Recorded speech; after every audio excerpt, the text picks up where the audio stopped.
අපි අද ලෝකේ ලස්සනම ගොවි පොළවල් බලන්න යන්නෙමු.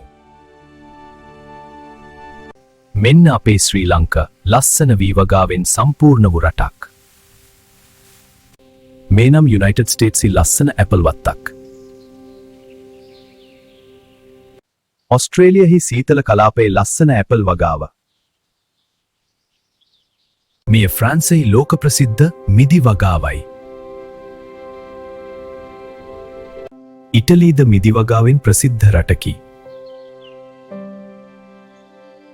මෙන්න චයිනහි නවීන තාක්ෂණයෙන් යුතු එළවලු ගොවිපොළ. ජපාන් නවීන තාක්ෂණයෙන් ගොවිපළ හදයි. නෙදර්ලැන්ඩ්ස් ලෝකයේ උසස්ම ගොවි තක්ෂණ රටක්. ඔබට මේ ලස්සන ගොවිපොළවල් කැමති නම් ලයික් කරන්න, ෂෙයා කරන්න.